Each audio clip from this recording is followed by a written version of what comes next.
విద్యార్థి నిరుద్యోగులకు 2 లక్షల ఉద్యోగాన్ని ఈ ప్రభుత్వం ఇస్తామని చెప్పేసి మరి చెప్పింది. అధికారంలోకి వచ్చిన తర్వాత విద్యార్థి నిరుద్యోగులు ఇలా వాళ్ళ ఉద్యోగాలు ఇవ్వమని చెప్పేసి వాళ్ళ ఓటమికి వస్తుంటే ఇంత దుర్మార్గంగా చాలా అన్యాయము.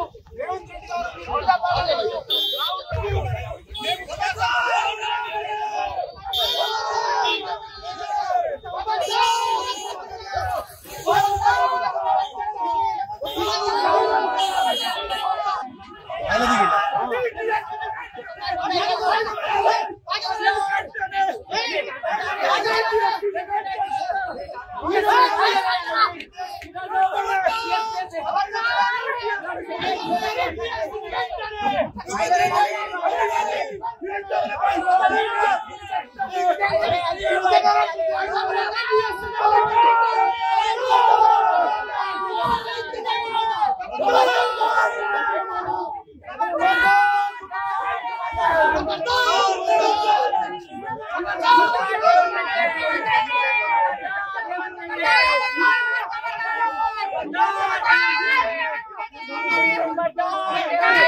రేవంత్ రెడ్డి ప్రభుత్వము ప్రజా ప్రభుత్వం అని ప్రజల పాలన అని చెప్పేసి నియంత్రిత పాలనను ఆ ప్రజాస్వామిక పాలనను కొనసాగిస్తామని రాష్ట్రంలో రాహుల్ గాంధీ గారు, రేవంత్ రెడ్డి గారు, ప్రియాంక గాంధీ గారు వచ్చి యూత్ యువకులందరికీ నిరుద్యోగ ఇస్తాము, 2 లక్షల ఉద్యోగాలు ఇస్తామని చెప్పేసి ఇవాళ చెప్పి 8 నెలలు అయితే ఉన్నది.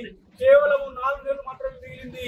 ఇంకా ఎప్పుడు ఇస్తావు రేవంత్ రెడ్డి గారు మీరు ఉద్యోగాలు అని చెప్పేసి మా పిల్లలందరూ రోడ్ల మీదకి వస్తే వాళ్ళకు సంఘీభావంగా బీసీ జనసభ, హిందూ బీసీ మహాసభ, అట్లాగే ఎంబీసీ సంఘాలు, అట్లాగే విద్యార్థి సంఘాలు, విద్యార్థి నిరుద్యోగ సమాఖ్య, ఓయూజేఏసీ, బీఆర్ఎస్పీ పార్టీ అందరం కలిసి, యాదవ సంఘాలు అందరం కలిసి ఇలా పెద్ద ఎత్తున సెక్రటేరియట్ ముట్టడి కార్యక్రమానికి వాళ్ళ సంఘీభావం చెప్పడానికి వస్తే చాలా దుర్మార్గంగా ఈ ప్రభుత్వము ఇలా అరెస్ట్ చేస్తా ఉన్నది. ఇలా తెలంగాణ ఉద్యమంలో కూడా నా పైన 180 కేసులు అయినాయి. 6 నెలలు జైలు ఉన్నాను.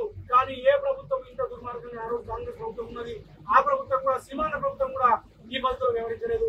ఇలా మొత్తం కూడా ఈ పద్ధతిలో మ్యాన్యువల్ చేసి ఇలా బట్టలు చింపేసే పరిస్థితి, ఇలా దాడులు చేసే పరిస్థితి, కొట్టే పరిస్థితి, చివరికి జర్నలిస్టులు కూడా కొట్టే పరిస్థితి ఇలా దిగబడ్డదంటే ఈ కాంగ్రెస్ ప్రభుత్వం ఎంత వాస్తవికంగా ప్రజాపాలన అని చెప్పేసి ఆ ప్రజాస్వామిక పాలనని, ఇలా దేశముఖ పాలనని, విష్ణు రామచంద్ర రెడ్డి పాలనని మరొకసారి తెలంగాణలో తీసుకొచ్చిందని చెప్పేసి అర్థమైతే ఉన్నది. ఇప్పటికైనా నేను చెప్తా ఉన్నాను రేవంత్ రెడ్డి గారికి, ఇప్పటికైనా మీరు వేసాలకు వెళ్ళకండి. మన బిడ్డలు అడుగుతున్నట్టు, తెలంగాణ బిడ్డలు అడుగుతున్నారు, మా బిడ్డలు అడుగుతున్నటువంటి ఇలా వాళ్ళ 25,000 మెగా టీఎస్ అడుగుతున్నారు. వెంటనే మెగా టీఎస్ చేయాలని చెప్పేసి డిమాండ్ చేస్తాము. అట్లాగే 2,000 పోస్టుల్ని 3,000 ఇలా పెంచాలని చెప్పేసి వాళ్ళు అడుగుతా ఉన్నారు. న్యాయమైన డిమాండ్, న్యాయమైనటువంటి మీరు చెప్పింది గరిష్ట 100 ఇస్తామని చెప్పేసి రూపంలో బట్టి విక్రమార్కున్నారు అసెంబ్లీ సాక్షిగా చెప్తున్నారు. మీరు ఇచ్చిన హామీని నెరవేర్చుకోవాల్సిన బాధ్యత ఉన్నది. మేము మాత్రం చెప్తా ఉన్నాము, మీరు 2 లక్షల ఉద్యోగాలు ఇచ్చేంత వరకు వేటాడి బీసీ జనసభగా, హిందూ బీసీ మహాసభగా, అట్లాగే ఎంబీసీ సంఘాలు, విద్యార్థి సంఘాలు అందరం కలిసి చెప్తున్న యూతుల పక్షాన ఎటువంటి త్యాగాలకైనా సిద్ధపడమని చెప్పేసి హెచ్చరిస్తా ఉన్నాం. అసలైన తొలి వెలుగు. ఫాలో వాట్సాప్ @తొలి వెలుగు official.